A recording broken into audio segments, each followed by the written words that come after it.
Those stories in a moment. But first on Focus at 4, identity theft is the fastest growing crime in the country. It impacts more than 15 million people each year. None of us is safe because the identity thieves just grow more sophisticated by the day. Their methods are constantly changing, and their victims can be individuals, retailers, even the government. Focus at 4's Edward Birch joins us right now. Ed, one of the more recent arrests in Shelby County deals with trafficking stolen identities.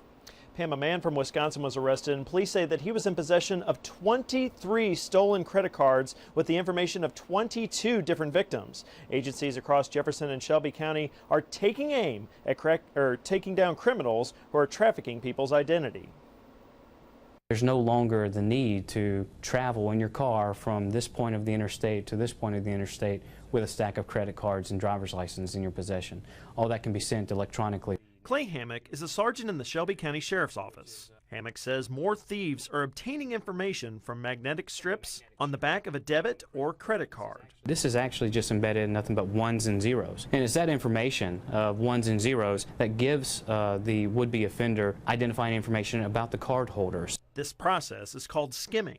With credit card skimmers would simply copy this information with the physical device, and then they would transfer that information to a credit card lookalike, such as a hotel room key or a Visa gift card. It can be hard to tell the difference between a real credit card and a cloned one. Some of these Visa gift cards look very similar to credit cards, so your merchant behind the counter probably wouldn't know any different to be suspicious. As technology advances, then theft of identification advances as well. Lieutenant Mike Yarborough handles cyber crimes and identity theft cases with the Jefferson County Sheriff's Office. He knows why thieves like identity trafficking. You have a less chance of getting caught. Somebody in California could steal somebody in Alabama's identification and sell it to somebody in Nevada who takes it and uses it in, say, New York. For Hammac, the criminals who traffic stolen IDs typically aren't alone. The person that we're encountering, or persons, usually just a very small tip of the iceberg of a larger criminal network that spans not only regionally but across the country, sometimes even globally.